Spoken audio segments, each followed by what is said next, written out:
Hello बच्चों, important derivation exam आ रहे हैं पास में। तो जिन बच्चों ने अभी तक पढ़ाई नहीं की है उन बच्चों के लिए important derivation of physics ISC class 12। तो जो फर्स्ट डेरिवेशन है important, this is intensity of electric field due to dipole. Dipole की वजह से इलेक्ट्रिक फील्ड की इंटेंसिटी एक्सियल पॉइंट पर, या उसे हम एक्सियल पोजीशन बोलते हैं, या उसको एंड ऑन पोजीशन भी बोलते हैं। क्या बोलते हैं? End on position. Intensity of electric field due to dipole at axial position, या फिर हम उसको एक्सियल पॉइंट भी बोल सकते हैं, या फिर एंड ऑन पोजीशन पर। इसका जो फार्मूला होता है वो फार्मूला आप लोग समझ लीजिएगा, किस फार्मूले का आपको डेरिवेशन करना है। तो वो जो डेरिवेशन आपको करना है वो फार्मूला है equal to 1/4 pi epsilon naught 2πr upon r² minus l² का होल स्क्वायर। इसका डेरिवेशन करना है। तो अपना फर्स्ट डेरिवेशन है एक्सियल पोजीशन पे डाइपोल की वजह से, ड्यू टू डाइपोल जो इंटेंसिटी ऑफ इलेक्ट्रिक फील्ड होती है वो 1/4 pi epsilon naught 2πr upon r² minus l² होती है। Okay, understood, clear. इसका डेरिवेशन हमें करना है for small dipole. For small dipole, अब स्मॉल डाइपोल में क्या होगा? r बहुत बड़ा होगा, r is greater than l के रिस्पेक्ट में r बड़ा होगा, l छोटा होगा। तो ये बन जाएगा आपका equal to 1/4 pi epsilon naught, r की जगह हम l की जगह क्या रख देंगे? 0 रख देंगे, तो 2p अपॉन r³ हो जाएगा। क्या हो जाएगा? 2p upon r³। ठीक है। और इसका जो डायरेक्शन होता है कैसा होता है? वो डायरेक्शन कोई बता सकता है? नेक्स्ट डेरिवेशन सेकंड डेरिवेशन है intensity of electric field due to at broad side on position, या फिर इक्वेटोरियल पोजीशन, या फिर उसको हम इक्वेटोरियल पॉइंट बोलेंगे, या फिर हम उसको बोलते हैं perpendicular bisector of the dipole. क्या बोलते हैं? Perpendicular bisector of the dipole. ये फार्मूला भी बहुत इंपॉर्टेंट है जो कि बोर्ड एग्जाम में आ सकता है, पूछा जा सकता है।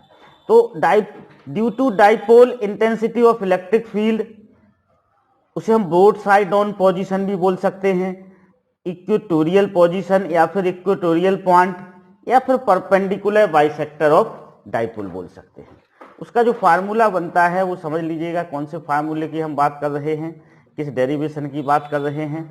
Equal to 1/4 pi epsilon naught p upon r² plus l² raise to power 3/2। हम इस डायमेंशन, इस डेरिवेशन की बात कर रहे हैं। यहाँ पर p क्या है आपको बता दें हम। यहाँ पर p इलेक्ट्रिक डाइपोल मूवमेंट है। क्या है?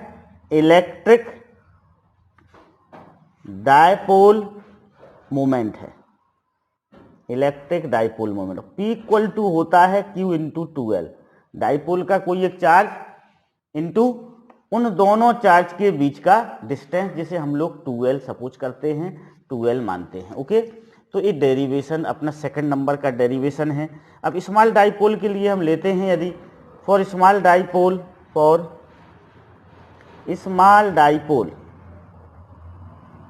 तो इक्वल टू हो जाएगा 1/4 pi epsilon naught p upon r³। ये बनेगा। यहाँ पर हम l की जगह 0 रख देंगे तो p अपॉन r³ आ जाएगा। ये स्मॉल डाइपोल के लिए है। इसका जो डायरेक्शन होता है वो पॉजिटिव चार्ज से नेगेटिव चार्ज होता है direction, plus Q2 minus Q होता है। सेकंड नंबर का डेरिवेशन है। ओके, एप्सिलॉन नॉट यहाँ पर क्या है? परमिटिविटी ऑफ फ्री स्पेस है। Okay, understood. नाउ थर्ड जो डेरिवेशन है, important derivation,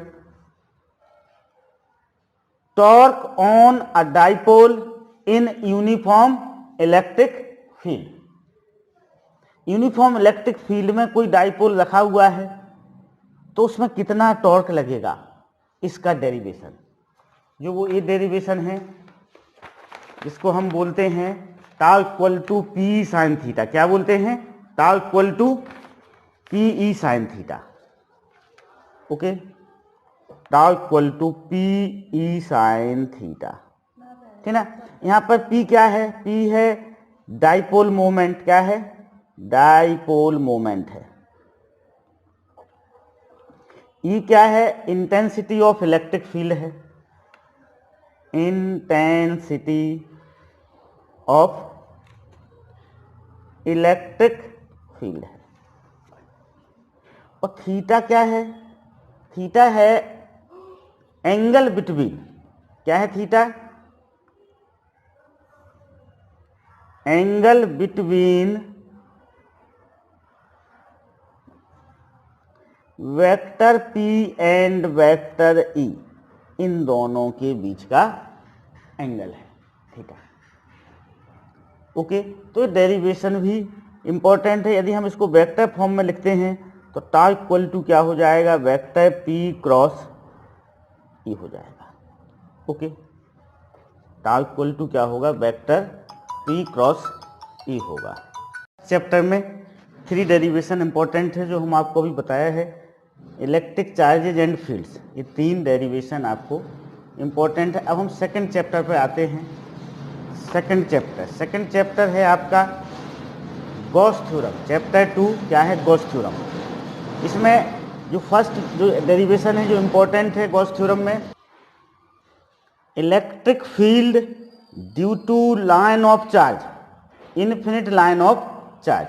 electric field due to infinite line of charge, ये होता है E equal to 1/4πε0 2 lambda upon R होता है। यहाँ पर लैम्डा क्या है? लैम्डा है लीनियर चार्ज डेंसिटी। क्या है? Linear charge density. और लैम्डा इक्वल टू होता है Q upon L, charge upon length होता है। क्या होता है? Q upon L, charge upon length होता है। तो पहला डेरिवेशन इंपॉर्टेंट है यहाँ पर। दूसरा है इस चैप्टर का गॉस थ्योरम का, uniformly charge intensity of electric field due to uniformly charge infinite plane thin sheet. Infinite plane thin sheet की बात, इसका जो फार्मूला है that is E equal to होता है सिग्मा अपॉन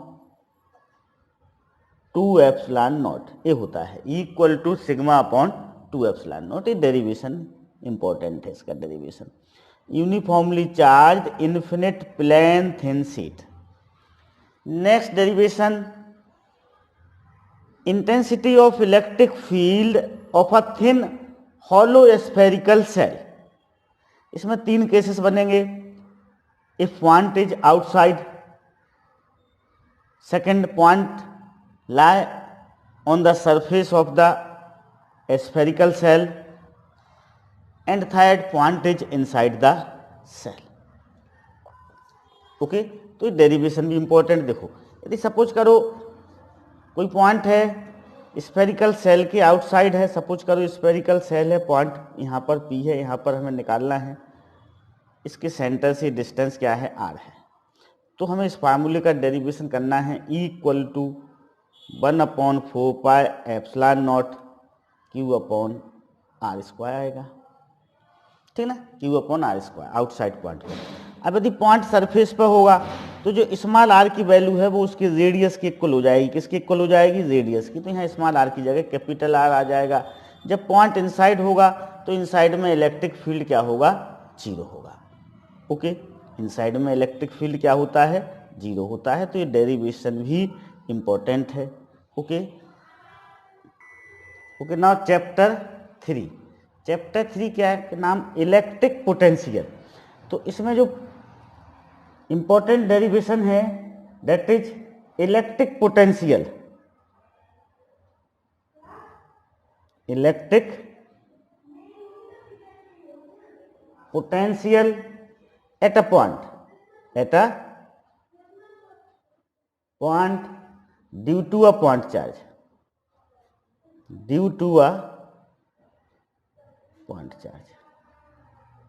इसका मीनिंग ये है कि हमें इस फार्मूले का डेरिवेशन करना है v equal to 1/4 pi epsilon naught q upon r, इसका डेरिवेशन करना है। सपोज करिए कोई चार्ज है, q चार्ज है, यहाँ से r डिस्टेंस पर, इस p पॉइंट पर r डिस्टेंस पर हमें इलेक्ट्रिक पोटेंशियल को क्या करना है, फाइंड आउट करना है। तो उसका फार्मूला होता है 1/4 pi epsilon naught q upon r। तो इसका डेरिवेशन इम्पोर्टेंट है, 2023 बोर्ड एग्जाम में आ सकता है ISC के। और इसमें जो next derivation electric potential energy of an electric dipole in an electrostatic field, that is U equal to minus PE cos theta, U equal to minus PE cos theta, या फिर हम इसको ऐसे भी लिख सकते हैं वेक्टर फॉर्म में, और U equal to minus vector P dot vector E। तो ये डेरिवेशन भी एग्जाम पॉइंट ऑफ व्यू से इम्पोर्टेंट है। तो इस चैप्टर में दो ही डेरिवेशन इम्पोर्टेंट हैं। फर्स्ट हमने बता दिया आपको ड्यू टू पॉइंट चार्ज, और second electric potential energy of an electric dipole in an electrostatic field, this is U equal to minus PE cos theta, या फिर U equal to minus P dot E।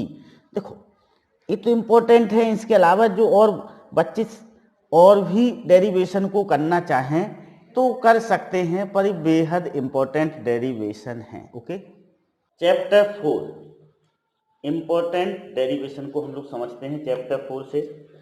Chapter 4 का जो नाम है वो capacitor and dielectric है। तो इसमें जो सबसे पहला डेरिवेशन है that is capacitance of parallel plate capacitor. Capacitance of parallel plate capacitor का डेरिवेशन है जो कि होता है C इक्वल टू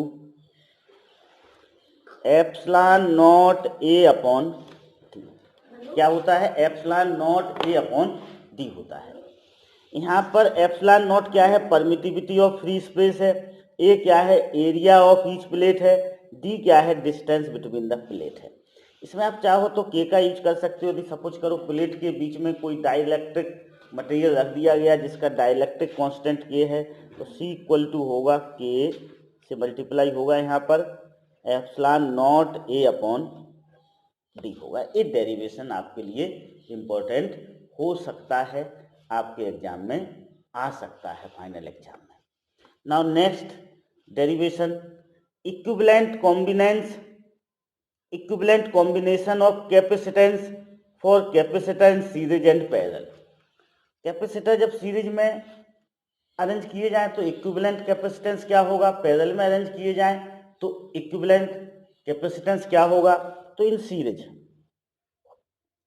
ये फार्मूला होता है 1/C equal to 1/C1 plus 1/C2 plus 1/C3। ये फार्मूले का डेरिवेशन आपके एग्जाम में आ सकता है, इंपॉर्टेंट आपके लिए हो सकता है। इन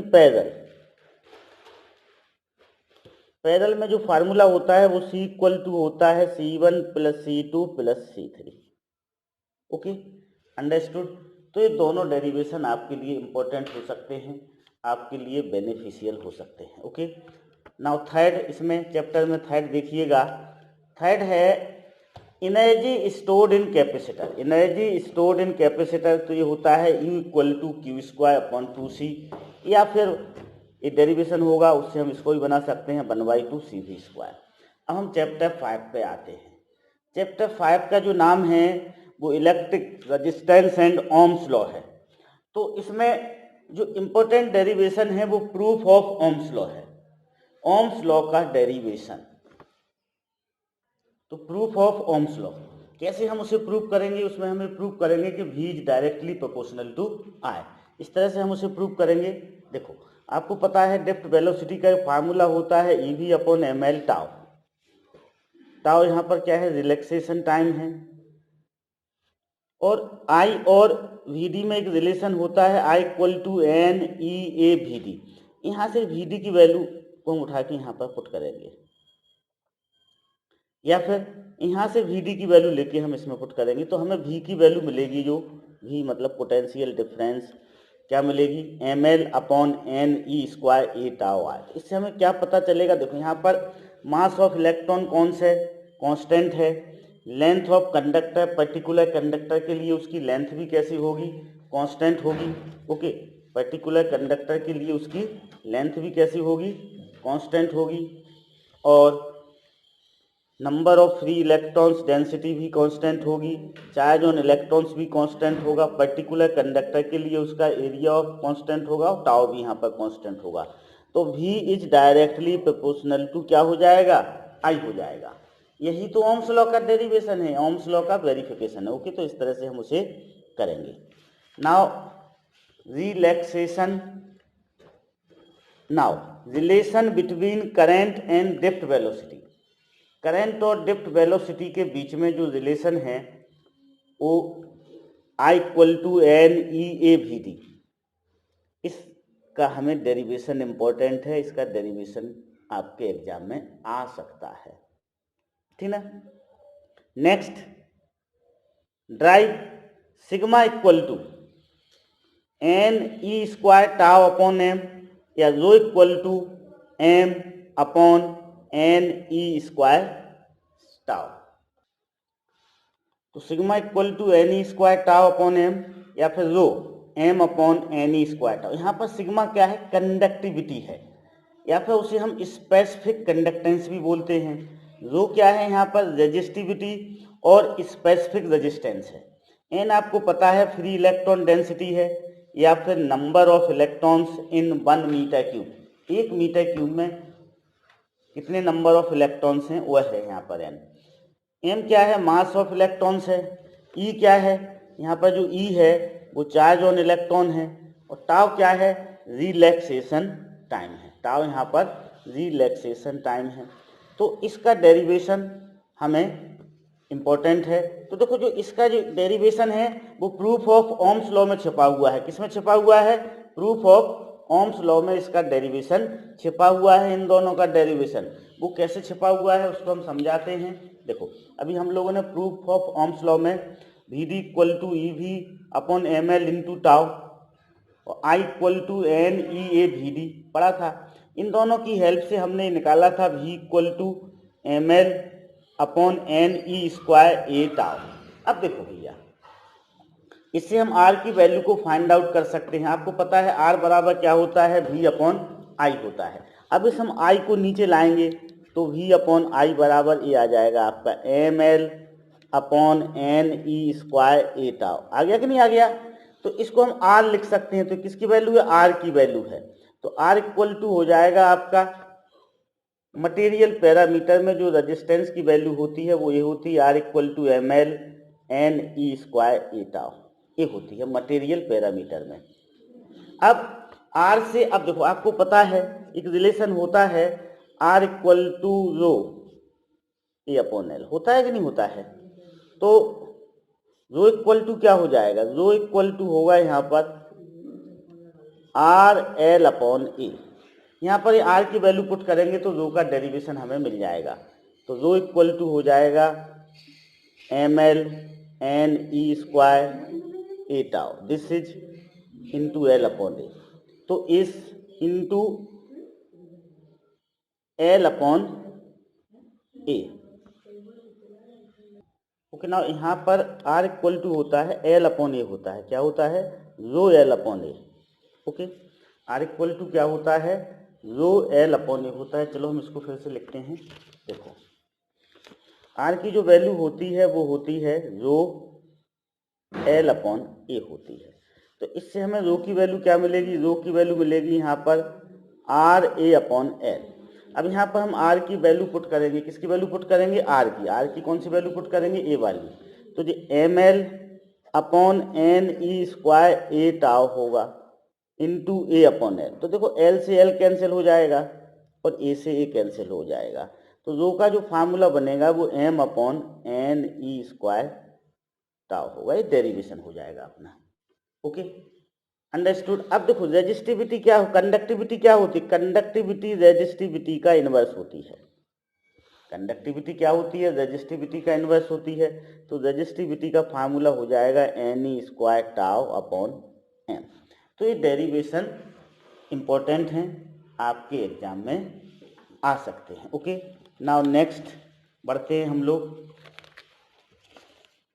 ये हो गया अपना नेक्स्ट। ओके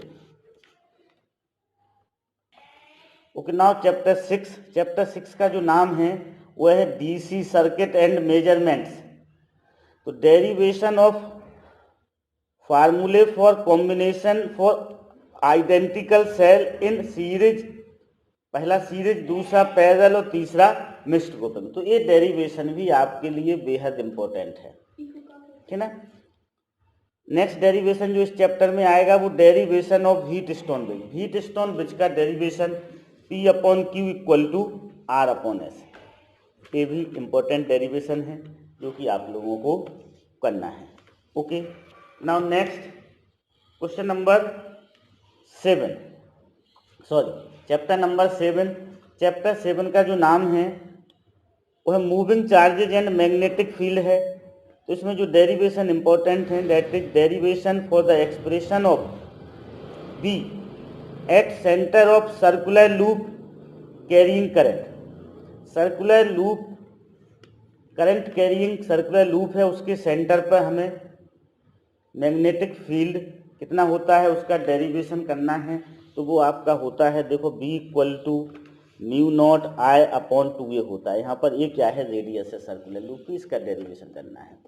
नेक्स्ट है जो at any point on its axis, इसके एक्सिस पर, सर्कुलर लूप के एक्सिस के किसी पॉइंट पर मैग्नेटिक फील्ड को फाइंड आउट करना। Okay, understood. नेक्स्ट डेरिवेशन इस चैप्टर में आएगा, चैप्टर 7 में, drive the expression for force between two long and parallel wires carrying current. तो कौन सा आएगा, F = 1/4πε0 2I1I2/R × L। दो करंट कैरिंग पैरेलल वायर के बीच में लगने वाले फोर्स का डेरिवेशन, ये भी बेहद इंपॉर्टेंट डेरिवेशन है। अब हम आते हैं नेक्स्ट चैप्टर पर, chapter number 8, torque on a current loop. तो derive the expression for torque on a current carrying loop placed in a uniform magnetic field P। तो डेरिवेशन है टाउ = NIAB sin φ। या टाउ = हम बोल सकते हैं vector form में M vector cross B vector. Okay, अब यहाँ पर जो N की वैल्यू है आपकी, वो N है नंबर ऑफ लूप्स या टर्न्स इन कॉइल। I क्या है, current in the coil. A area of loop है। B मैग्नेटिक फील्ड है। फाई क्या है, angle between M and B है। यहाँ पर vector M and vector B, M क्या है, मैग्नेटिक डाइपोल मोमेंट। जो मैग्नेटिक डाइपोल मोमेंट की वैल्यू होती है वो M = NIA होती है। क्या होती है, N = NIA होती है। चैप्टर 9 एंड चैप्टर 10 सिलेबस में नहीं है ISC 2023 के। चैप्टर 11 से कोई भी डेरिवेशन इंपॉर्टेंट नहीं है। Chapter 12 alternating current, relation between IRMS and I0 and VRMS and V0 ये रिलेशन इंपॉर्टेंट है, बोर्ड एग्जाम में पूछा जा सकता है। उसके बाद AC सर्किट होते हैं, AC सीरीज सर्किट 7 सर्किट होते हैं। Circuit containing resistance only, circuit containing inductance only, circuit containing capacitance only, LR series circuit, CR series circuit, LC series circuit and LCR series circuit. तो ये सभी derivation इसके important हैं। हमारी पिछली video में numericals problem of alternating current में ये सब दिए हुए हैं, तो आप उन्हें देख सकते हैं। ओके, बाकी सेक्शन बी के इम्पोर्टेंट डेरिवेशन नेक्स्ट वीडियो में आपको बताए जाएंगे।